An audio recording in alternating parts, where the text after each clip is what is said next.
ഇപ്പോൾ മുഖ്യമന്ത്രി മാധ്യമങ്ങളെ കാണുകയാണ്. തത്സമയത്തിലേക്ക് അങ്ങനെ പ്രതിസന്ധിയിലായിക്കൂടാ, നാടിന്റെ ഭാവി തകർന്നുകൂടാ.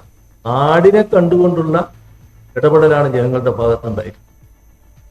എല്ലാ ആളുകളും ഭേദചിന്തയില്ലാതെയാണ് അണിനിരന്നിട്ടുള്ളത്.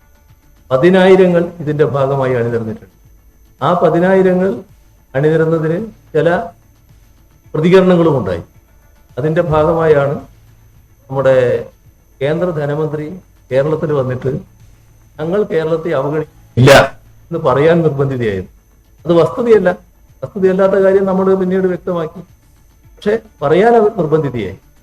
അതേപോലെ തന്നെ അതേവരെ ഇതിനെപ്പറ്റി യാതൊന്നും ശബ്ദിക്കാതിരുന്ന ഒരു കോൺഗ്രസിന്റെ ഭാഗത്ത് നിന്ന് ഒരു പ്രമേയം പാർലമെന്റിൽ കൊടുക്കുന്നു എന്ന് പറയാനും അവരും നിർബന്ധമായി. ഇതെല്ലാം ഒരു മാറ്റമാണ്. പക്ഷേ നാം കാണേണ്ടത്, നിങ്ങൾ ചോദിച്ച ചോദ്യത്തിനാണ് ഞാൻ പറയുന്നത്, ഇത് ഏറ്റവും വലിയ കരുത്ത് ജനങ്ങളുടെ കരുത്താണ്. ആ ജനകീയ കരുത്താണ് കേരളത്തിൽ ഈ കഴിഞ്ഞ 36 ദിവസവും പ്രകടമാകുന്നത്. ജനലക്ഷങ്ങളാണ് ഇതിനു വേണ്ടി അണിനിരന്നിട്ടുള്ളത്. ഒരു സംശയവും വേണ്ട, നമ്മുടെ കേരളത്തിന് ഈ പറയുന്ന പ്രതിസന്ധികൾ മറികടക്കാനാകും. അതിനുതകുന്നതാണ് ഈ ജനസഞ്ചയത്തിന്റെ വലിയ തോതിലുള്ള അണിനിരക്ക്. ഇപ്പൊ നമുക്ക് ബാക്കി കാര്യങ്ങൾ പിന്നീടാകാം. ഇന്ന്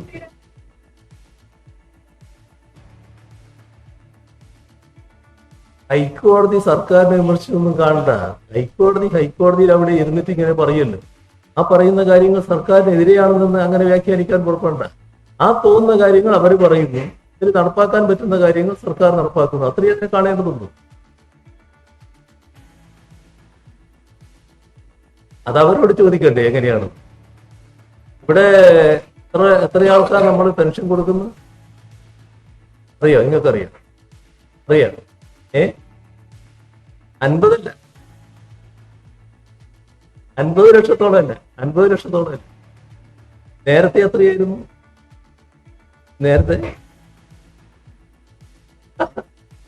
നേരത്തെ കൊടുത്ത പെൻഷൻ 600 രൂപ. അത് 700 ആക്കിയത് ആരും പറഞ്ഞിട്ടല്ല. ഈ സർക്കാർ LDFന്റെ തീരുമാനത്തിന്റെ ഭാഗമായി ചെയ്തതാണ്. ഓരോ പടി ഇങ്ങനെ കടന്ന് അങ്ങനെയാണ് 1600-ലെത്തിയത്. ഇപ്പൊ നൽകുന്നത് 1600 രൂപ. കുറച്ചു കാലമായിട്ട് ഇതും വർദ്ധിപ്പിക്കണം എന്നാണ് ഞങ്ങളെ ആഗ്രഹം. പക്ഷെ ഇപ്പൊ നൽകുന്നത് 1600 രൂപയാണ്. ആരും പറഞ്ഞിട്ട് ചെയ്തല്ല. ആ 1600 രൂപ ഇന്ന് കേരളത്തിൽ ലഭിക്കുന്നത് 62 ലക്ഷത്തോളം ആളുകൾക്കാണ് നമ്മുടെ പെൻഷൻ ലഭിക്കുന്നത്.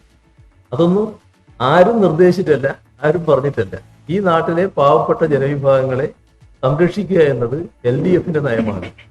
അത് ഈ രാജ്യത്ത് ഇവിടെ മാത്രം ഇത്തരത്തിലുള്ള ഒരു നടപടി സ്വീകരിക്കുന്നുണ്ട്. അതുകൊണ്ടാണല്ലോ ധനമന്ത്രി ഇവിടെ തന്നെ വന്നിട്ട് പറഞ്ഞത്, നിങ്ങളെന്താണ് ഇത്രയധികം തുക കൊടുക്കുന്നത്, എന്തിനാണ് ഇത്രയധികം ആളുകൾ കൊടുക്കുന്നത്, അതല്ലേ ധനപ്രതിസന്ധി ഉണ്ടാക്കുന്നത്. അതൊക്കെ നമ്മുടെ മുന്നിലുള്ളതല്ലേ. അത് ഗവൺമെന്റ് പ്രതിജ്ഞാബദ്ധമാണ് ഇത്തരം കാര്യങ്ങൾ. ആ പ്രതിജ്ഞാബദ്ധമായ നിലപാട് ഗവൺമെന്റ് തുറന്നുകൊണ്ടേ പോകും. ബാക്കി നമുക്ക് പിന്നീടാകാം. നമ്മളിതോടെ കാണാൻ തീരുന്നില്ലായിരുന്നു, പിന്നെയും കാണുമല്ലോ.